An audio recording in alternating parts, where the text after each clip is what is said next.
Emily Rhodes and Daniel Carter, a Michigan couple, who seemed destined for love after meeting on a dating app, boarded a plane to Bali for what was supposed to be the trip of a lifetime. Yet within days, their dream vacation unraveled into secrets, betrayal, and a gruesome murder that shocked the world. Emily Rhodes had always believed in second chances. After a string of failed relationships, she found herself scrolling through a dating app one quiet evening in her apartment in Grand Rapids, Michigan. That was where she came across Daniel Carter. His profile showed a broad smile, sharp suits, and adventurous photos of him hiking and traveling. To Emily, he looked like someone who lived with purpose, someone she could finally trust. She swiped right, not knowing that decision would set in motion the darkest chapter of her life. Their connection was instant. Within days of chatting, they were meeting for coffee, and soon after, spending nearly every weekend together. Daniel was smooth, attentive, and seemed to know exactly what Emily wanted to hear. Her friends were charmed by his confidence, and her parents admired his career as a financial analyst, considering him a man with stability and ambition. Emily, a hard-working nurse, felt she had finally found balance with someone who could match her dedication to life. What started as casual dates quickly escalated into a whirlwind romance that felt almost too good to be true. As weeks turned into months, Daniel began suggesting adventures beyond Michigan. He often spoke of far-off places, luxury escapes, and the need to live boldly. When he mentioned Bali, Emily's eyes lit up. The thought of beaches, temples, and culture felt like a dream, and Daniel wasted no time in booking tickets. Friends warned them that it might be too soon for such a big trip, but Emily brushed off the concern. She believed in the spark they shared, convinced that this vacation would cement their bond even further. In the days leading up to the flight, Emily planned every detail. She made lists of landmarks to visit, Balinese traditions she wanted to witness, and foods she was eager to try.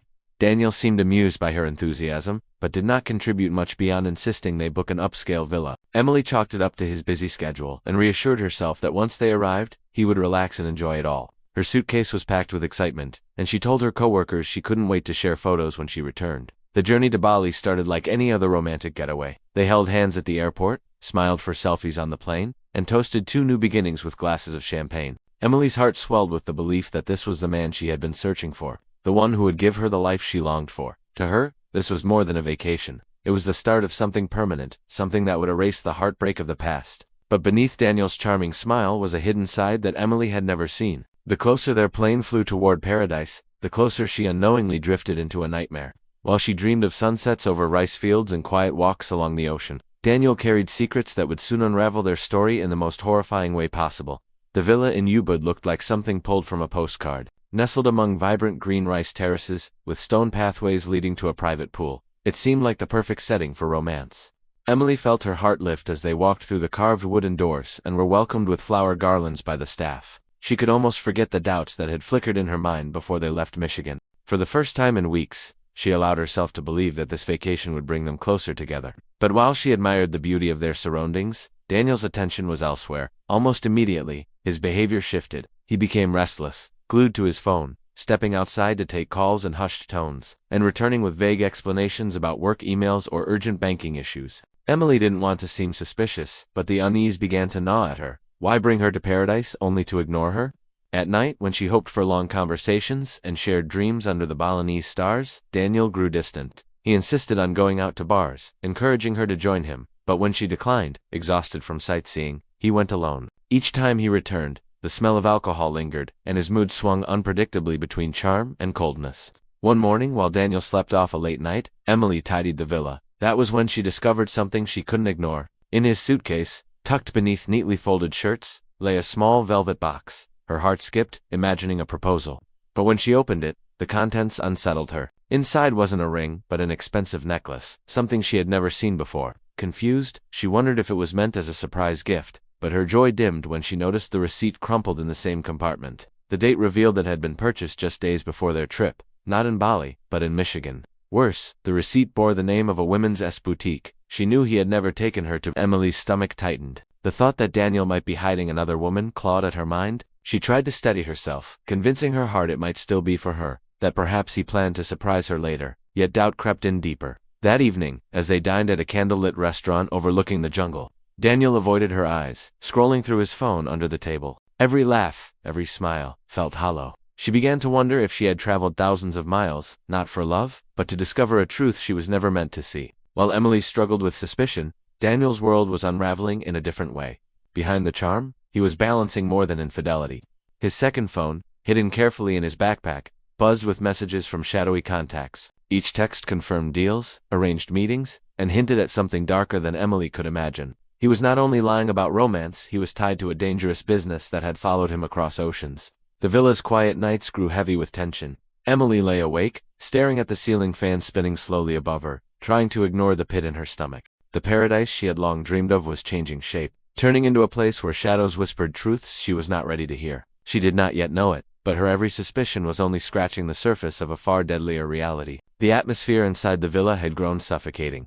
Days passed in uneasy silence, with Emily trying to hide her growing fear behind polite smiles and careful words. Daniel's mood shifted constantly, sometimes affectionate, other times cold and irritable. She could no longer ignore the nagging questions that gnawed at her. Why did he disappear at night? Who were the people messaging him? And why did she find herself jumping at the sound of his footsteps in the hallway? The villa's serenity, once comforting, now felt like a trap. Her breaking point came when she accidentally discovered Daniel's second phone. She had been searching for sunscreen in his backpack when the device vibrated, revealing a screen filled with coded messages and numbers she didn't recognize. Curiosity quickly turned into dread as she scrolled further. The conversations were not only about meeting women but about shipments, cash, and instructions that hinted at criminal activity. Each message felt like a blow, unraveling the image of the man she thought she knew. Emily's heart pounded as she placed the phone back exactly where she had found it, terrified he would notice her discovery. That night, the tension between them reached a dangerous peak. Daniel returned to the villa late, his eyes bloodshot and his hands trembling. The smell of alcohol mixed with something sharper, something metallic, as if his night had been more than just drinking. He barely spoke, tossing his belongings onto the floor. And when Emily tried to ask if he was okay, he brushed past her with an edge in his voice. The warmth that had once drawn her to him was gone, replaced by a chilling detachment that made her skin crawl. She knew she was living with a man who was no longer pretending to be who she believed he was. The next morning, staff noticed Daniel leaving the villa in a hurry. His shirt was stained, and his movements were frantic, as if he couldn't get away fast enough. Hours passed, but Emily never appeared. Calls to her phone went unanswered, and no one saw her by the pool or in the dining area. Concerned, housekeepers entered the villa in the afternoon, only to stumble upon a disturbing scene. The bedroom told a story of violent shattered glass on the floor, sheets stained with blood, and overturned furniture scattered across the room. Emily was nowhere to be found. Authorities were contacted immediately, and investigators swarmed the villa. Every corner revealed fragments of a struggle, from blood splatters on the walls to strands of hair caught in the cracks of the wooden floor. It was clear that Emily had not simply vanished. She had been attacked, and the scale of blood loss suggested the worst. Still, her body was missing, leaving behind chilling questions and a deep sense of dread. Neighbors recalled hearing muffled thuds the night before, but assumed it was just noise from a late party.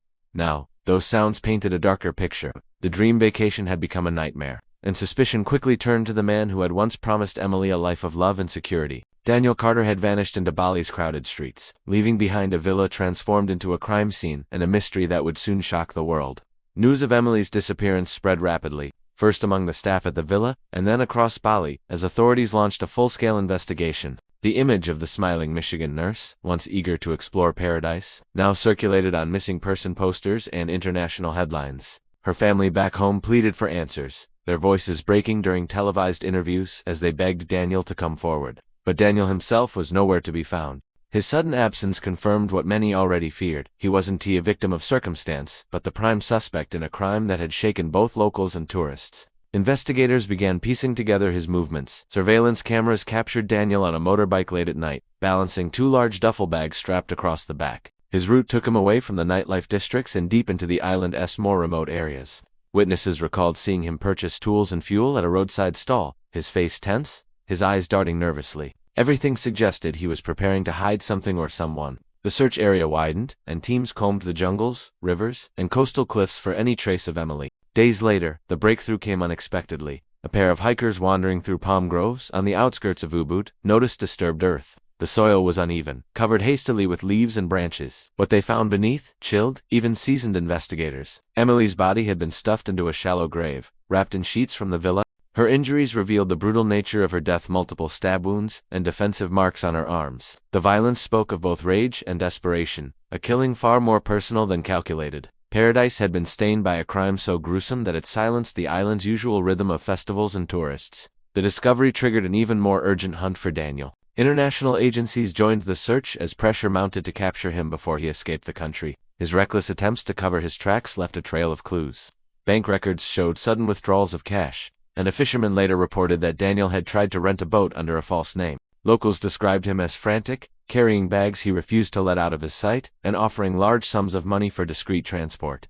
Each piece of evidence closed the circle tighter around him. Meanwhile, Emily's family received the devastating confirmation they had dreaded. Her body was flown back to Michigan, where vigils were held in her honor. Friends remembered her as selfless, a nurse who had dedicated her life to others, only to have her own life stolen in the most horrifying way. The tragedy became a story that resonated far beyond Bali, highlighting how quickly trust and love could twist into betrayal and violence. For investigators, the case was now a race against time. Daniel had lost the chance to remain hidden, but his determination to escape made him even more dangerous. Every roadblock set by authorities, every checkpoint across Bali, carried the possibility of being the moment he slipped through their fingers, or the moment they finally closed in on the man who had turned a romantic vacation into a gruesome international crime. Daniel Carter's time on the run was short-lived. After Emily's body was found, his face appeared on every news channel, his name listed on international watch alerts. Airports were placed on high alert, and ferries leaving Bali were scrutinized for any sign of him.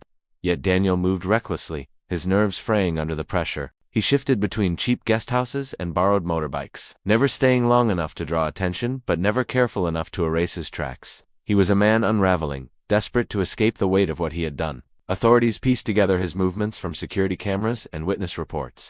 In one video, he appeared gaunt and disheveled, purchasing a forged identification card from a known criminal hotspot. Another clip showed him wandering near a fishing port, scanning boats as though one might carry him to freedom. But despite his efforts, the net was closing in. His withdrawals from local ATMs and his careless offers of large sums of cash betrayed his presence. The man once admired for his charm and composure now looked like a fugitive cornered by his own mistakes. The final chapter of his escape attempt ended at a small coastal village. Authorities had tracked his trail to a remote port where he intended to pay a fisherman to smuggle him to another island. Dressed in worn clothes, with a hat pulled low over his face, he tried to blend in with laborers unloading nets. But the weight of his duffel bag and his anxious glances betrayed him. Police officers, already tipped off, surrounded the dock in silence before moving in swiftly. Daniel barely resisted when they seized him, his escape dream collapsing in an instant. In custody, the extent of his double life began to surface. Forensic analysis of his second phone confirmed ties to an international smuggling network. Messages revealed coded instructions, payments, and hints of violent debts he had been unable to pay. Investigators concluded that his relationship with Emily had served two purposes: the image of a stable partner to mask his darker dealings, and a convenient companion to distract suspicion during his travel. But Emily's discovery of his secrets may have pushed him to a breaking point, leading to the fatal outburst that ended her life. The trial was swift and merciless. Evidence from the villa, eyewitness accounts, and digital records painted a picture too clear to deny. Daniel, once celebrated as a successful financial professional, was unmasked as a manipulator consumed by greed, betrayal, and paranoia. He was sentenced to life behind bars in Indonesia, his name forever tied to one of the most shocking crimes to occur on the island. For Emily's family, justice offered little comfort. They returned to Michigan with memories of a daughter and sister whose kindness and dreams were cut short. Her story became a warning shared widely, that behind the polished profiles of dating apps and the promises of love, shadows can lurk unseen. What began as a romance filled with promise ended in tragedy, transforming paradise into a graveyard of broken trust and shattered lives.